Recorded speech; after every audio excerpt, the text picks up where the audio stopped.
میں تیری مست نگاہی کا بھرم رکھ لوں گا، میں تیری مست نگاہی کا بھرم رکھ لوں گا، ہوش بھی آیا تو کہہ دوں گا مجھے ہوش نہیں۔ ناظرین، میں ہوں بسم اللہ آفتاب عالم اور آپ دیکھ رہے ہیں اردو ہندی نالج چینل۔ آج جو میں آپ کے سامنے انتخاب پیش کروں گا یہ اردو UGC نیٹ کا جو سلیبس ہے اس میں یونٹ نمبر 2 قصیدہ اور اس کے علاوہ مثنوی یونٹ نمبر 2 میں شامل کی گئی ہے۔ آج کا جو انتخاب ہے وہ ملا نصرتی ہیں، اور ملا نصرتی جو ہیں وہ مرثیہ گو شاعر ہیں۔ آج میں ان کا تعارف، ان کی تصانیف، ان سے متعلق باتیں آپ کے سامنے کروں گا۔ سب سے پہلے تو ان کا تعارف جانتے ہیں۔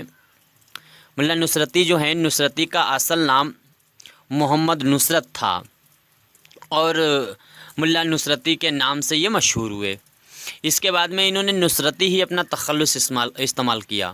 اپنی جو ادبی کارنامے انہوں نے کیے ان میں صرف تخلص جو ہے وہ نصرتی استعمال کیا۔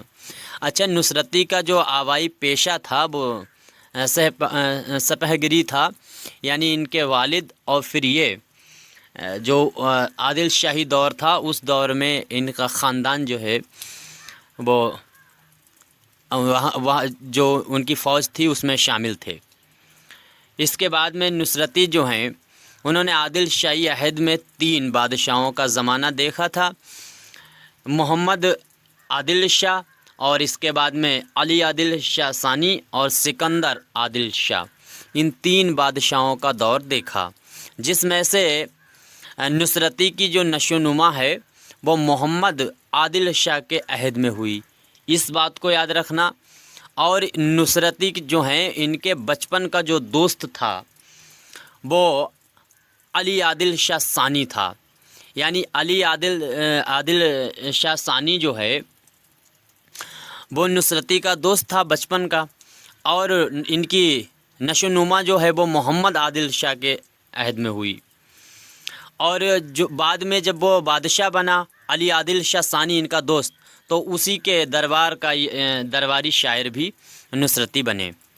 اس کے بعد میں نصرتی کو اورنگزیب عالمگیر نے نصرتی کو ملک شورائے ہند کا خطاب دیا تھا۔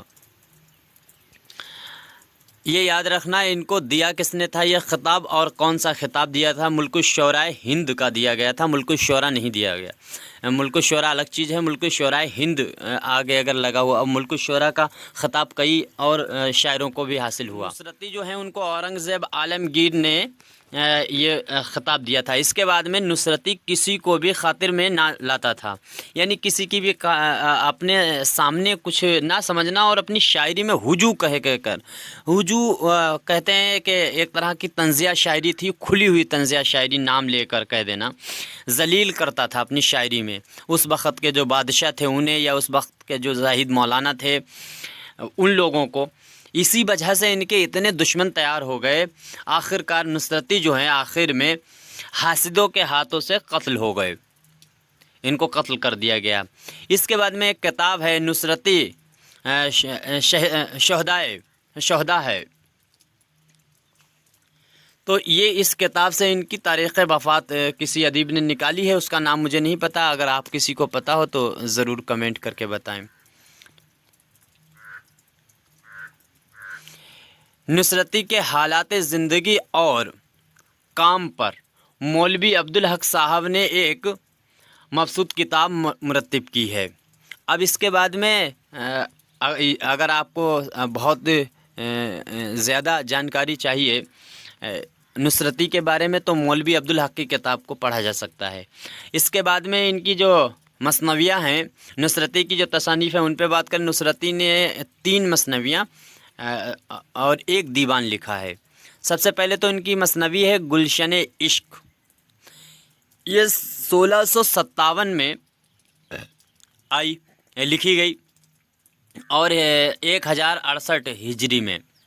یاد رکھنا ہجری اور سن، کہیں کہیں پر ہم لوگ سن کو یاد کر کے جاتے ہیں لیکن ہجری پوچھ لی جاتی ہے، ہجری یاد کر کے گئے تو سن پوچھ لیا گیا۔ تو یاد رکھنا بہت ایک آسان سی ٹرک ہے، جو ہجری ہوتی ہے اس میں 589 اور جوڑ دیجئے وہی سن ہو جاتا ہے۔ تو 1068 ہجری 1068 ہجری جو ہے اس میں گلشن عشق جو ہے وہ لکھی گئی، اور اس میں 589 اور جوڑ دیجئے تو سن اس کا ہو جائے گا 1657۔ اسی طرح سے دوسری جو مثنوی ہے علی نامہ، یہ اس میں 1076 ہجری میں لکھی گئی اور اس کا سن 1665 ہے یہ مثنوی۔ تاریخ سکندری جو ہے، تاریخ سکندری 1083 میں لکھی گئی، اس میں ایک 589 جوڑیے تو 1672 ہو جائے گا، یہ بھی مثنوی ہے۔ اور آخر میں ان کا جو ہے مثنوی گلدستہ عشق جو ہے وہ ہے ان کی لکھی ہوئی، اور ایک اس کا سن مجھے نہیں پتہ ہے مثنوی گلدستہ عشق جو ہے، اس کے بعد اگر آپ میں سے کسی کو پتہ ہو ہجری یا سن تو مجھے ضرور بتائیے گا۔ اس کے علاوہ غزلوں کا ایک ان کا مجموعہ بھی شائع ہوا تھا۔ تو آج میں نے نصرتی کے تعارف اور ان کی تصانیف پہ بات کی، اب ان کی جو مثنوی ہے اس کا خلاصہ پیش کروں گا اگلی ویڈیو میں۔ تب تک کے لیے شکریہ، خدا حافظ۔